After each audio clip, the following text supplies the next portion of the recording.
Hi, my name is Austin Beal, and I got to play keyboards on Leonard Jones's song, I Am My Beloved. And this video is to kind of unpack what I played, how I played it, why I played it. Hope it makes sense. So let's start off with the big picture of looking at the song and deciding what to play. When I look at a band, any kind of contemporary song, I think of 5 possible elements, but there's always 2 elements that are the primary ones, which is the melody, the main melody, somebody singing, and the anchor. And the anchor to me is usually the bass and drums that are setting up the harmony with the melody and providing the rhythm and the groove, of course. And a lot of contemporary songs, that's all you have and that's all you need. Maybe another instrument is playing something small to kind of help out the anchor, but it's basically just bass, drums, and vocal. But once you get past that and you look at what are the other instruments going to do, keyboards, guitars, and so forth, I always have this thing in my head I call meat, texture, and spice.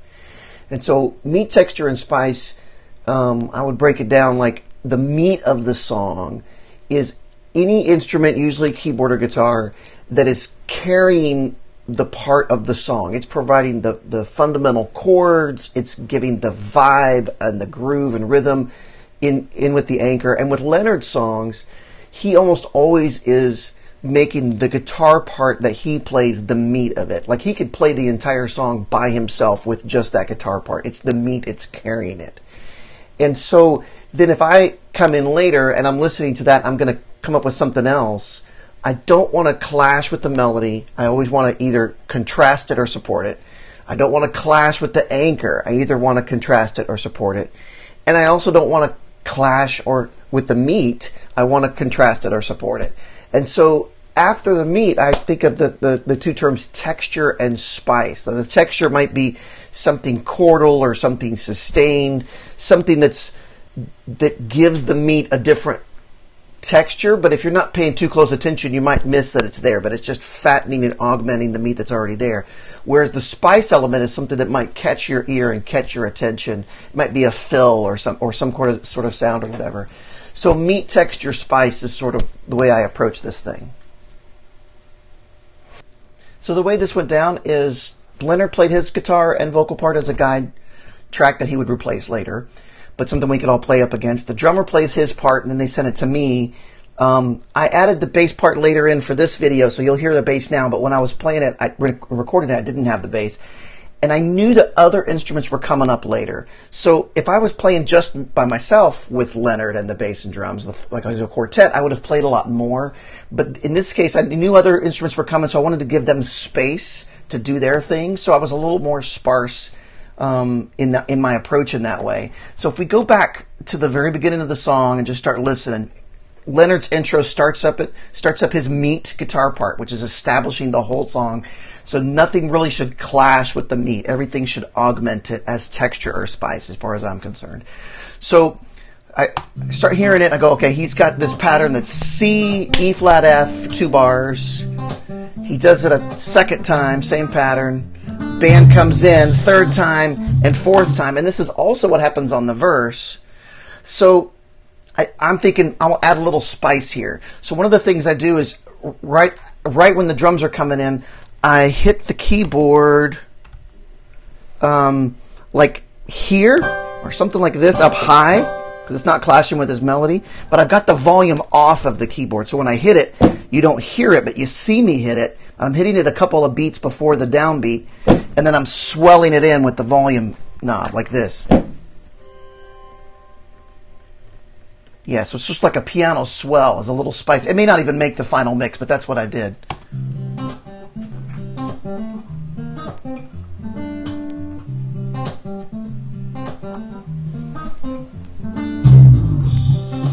It's in there kind of light. Maybe you can't hear it on the recording, but it's in there.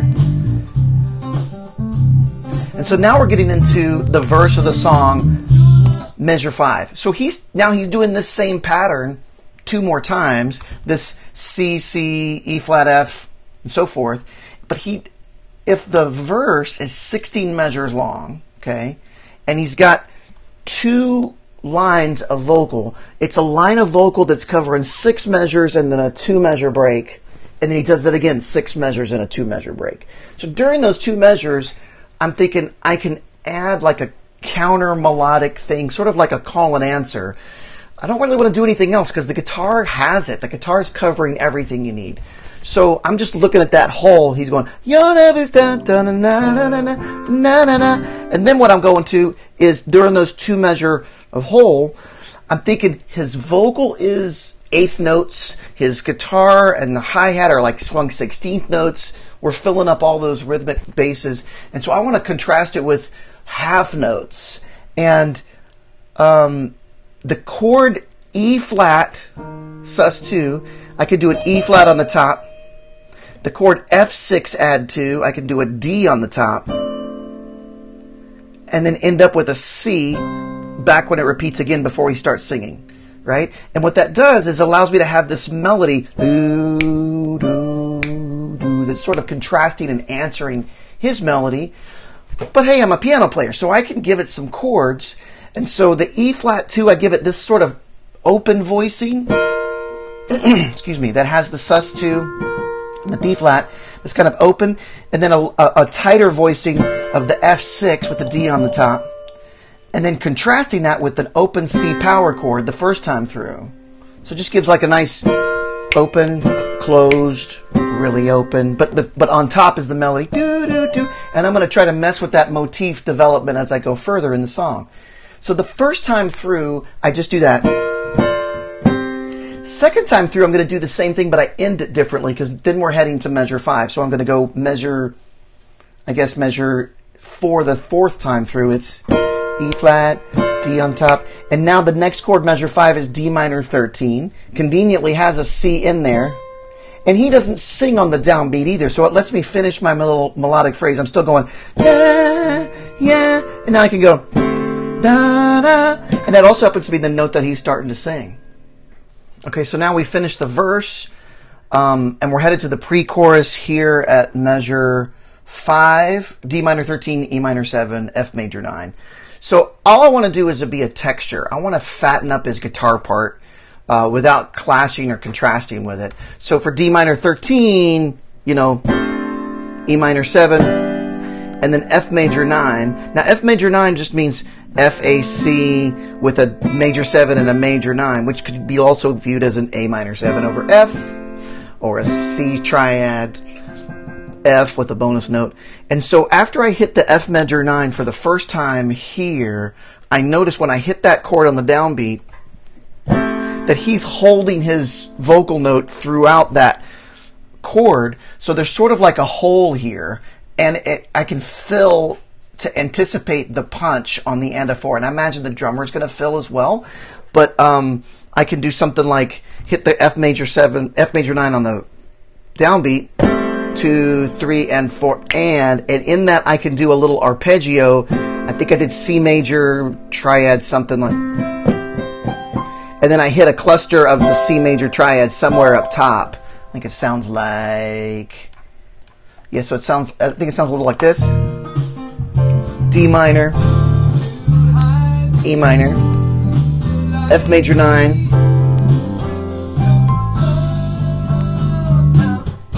now at this point you've got the F minor 11 that's going to set up the chorus at measure 9, right? And again, I'm thinking just texture chords to fill up the guitar part. And what's neat about this is F minor, I can put the 7 of the F minor on the top of my voice and go E flat on top, and then I could do G minor with a D on top, and then the A flat major 9 with the C on top, and that gets my little like E flat D C little motif development thing from earlier. I'm probably the only one in the world that cares about that, but it was fun for me to put that in there. So you've got excuse me, F minor, G minor, A flat. I just sustain. I don't need to add that extra punch that he's got the bass and drums doing. They're cool. F minor, G minor, D minor with the C on top again with my little thing. F minor, G minor, A flat, F minor, G minor.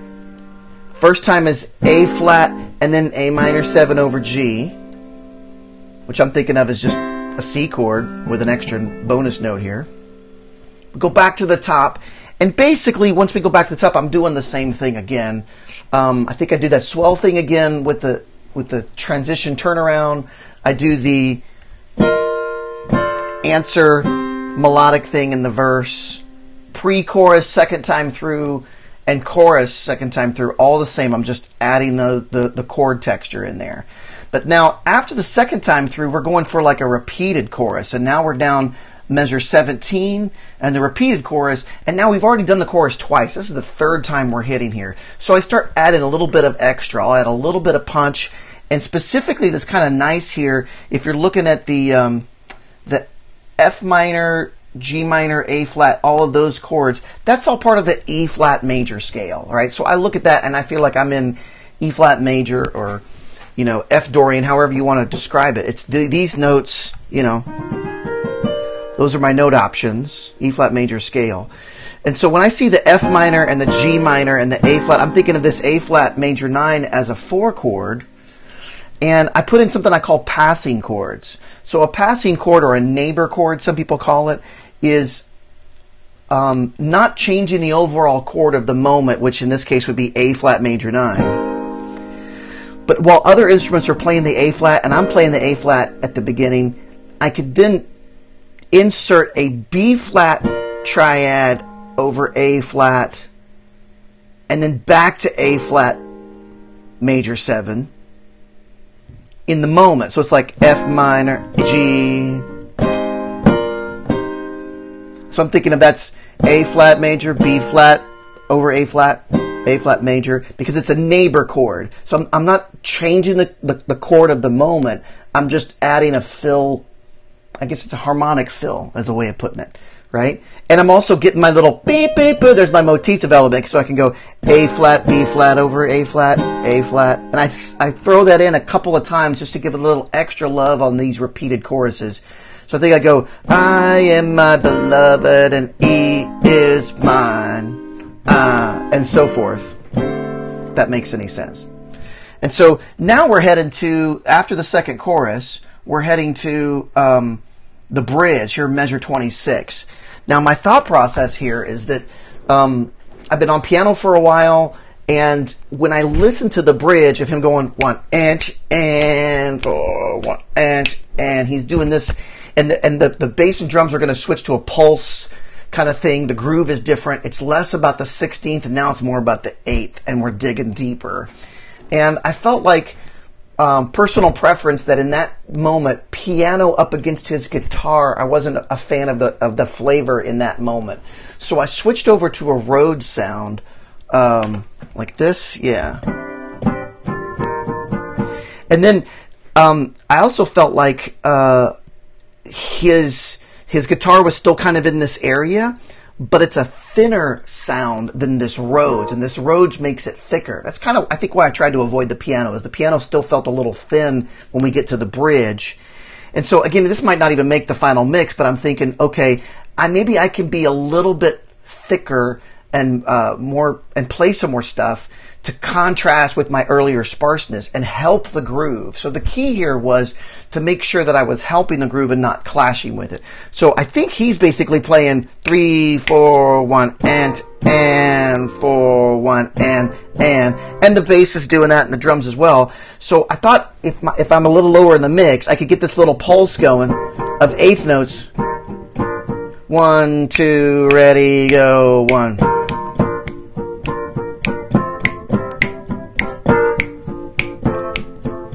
So I'm just kind of creating a contrasting texture, and maybe that eighth note is kind of helping the groove bubble along with the anchor guys as well. But yeah, so I kind of did that throughout the verse and stayed mostly in this area of the frequency spectrum. Yeah, so let me play a little bit of that. Here's where the bridge starts.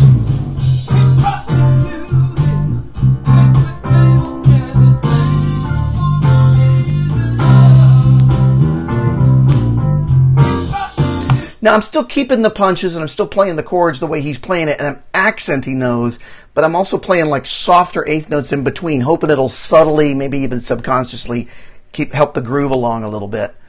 Okay, so now I'm looking at this kind of cool section at the end of the bridge, which is like here, top of page 2 on my chart, the page measure 30, where he's been repeating, but the last time through at measure 30, banner over me is love, And then he does an extra bend over me as love at measure 34 here, but now we do something different.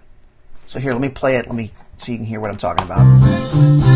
30, 30, 31, 32, 33. Here's 34. G, F, and then E flat, D, D flat. Yeah, so what I'm doing there is I'm still doing the... Here's 32, 33, 34, 35, just nice fat chords. But then when I hit the D flat major 7, I'm hitting the chord a little bit with my left hand. Let me zoom out here. Can I get this shot there? Yeah. So I'm hitting this chord down here with my left hand, but I'm starting up here and kind of doing this 16th note. Just again, it's a fill, it's a spice thing, right? Something like that. And what I'm doing is I'm voiding the note D flat, but I'm looking at the chord D flat, F, A flat, C, and I can add a 9, maybe even add an 11. And so if you look at it again, this could look like an A flat major 7, even though the D flat's in the bass. So I'm actually thinking in my head a D flat chord down here, but I'm kind of doing this descending A flat major 7. I may have added a B flat in there too, Kim. Just to add those extensions as a little fill spice in there, right? Now, one more time, that sounds like this. Here it is, E flat, D minor, and the thing. Yeah. And so now we're looking at the outro where he kind of gets into this gospel funk, you know, C, Hendrix chord kind of jam. And again, the guitar is still kind of the meat and is carrying things and he's doing fills. But now I want to go back to piano because I'm thinking I want it to kind of, what I do play, I want it to kind of stick through the band because everybody's going to be wailing. There's a B3, there's electric guitar, whatever else. Everybody's going to be wailing. And so I go to a piano, straight acoustic piano sound. I'm waiting a while before I come in, and then I'm just adding little texture, a little bit of a call and response riff here and there, because again, he's got the meat, and other instruments later are going to hit the textures. So let me just kind of fast forward here towards where I start playing a little bit.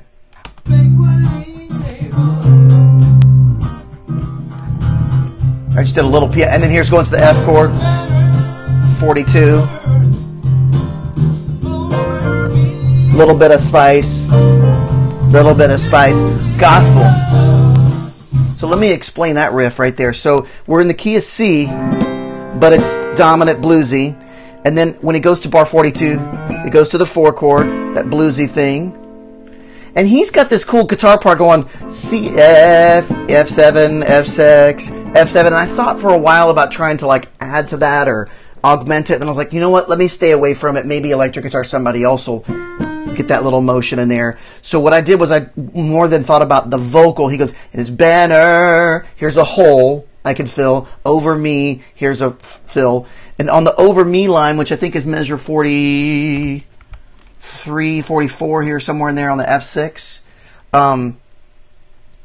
Yeah, then I do this F. Again, it's a passing chord kind of thing. So if this is the 4 chord of C, but I think of this as a temporary tonal center shift to 1, then I do the 4 of the F, which is B flat, common gospel thing. So like if you're in C, and you can just do a quick passing chord of F over C, C, or even, and I'm just applying that same idea here on the F chord. And then I'm going da-da, which is B flat over F to F. I do it fast enough that it doesn't clash with everybody else's thing. And it's just a little thing in there. Let me play that. 43, 44, da-dum.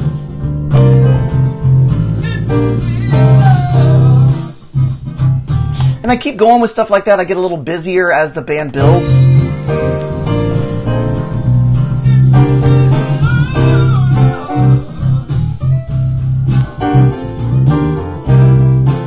And again, that's this. And And that's again these passing chords: C, F over C, headed up to the dominant, and I'm making this da na na na melody on the top, and I'm just messing around with that. And then when we go back to the F minor for the outro, I go back to my E flat on the top, D, C, A flat business, right? And in the song, just a totally cool song. I would love it if you'd email me if you have any questions about anything that I said. I could probably go a few more layers deeper, but I think this is enough.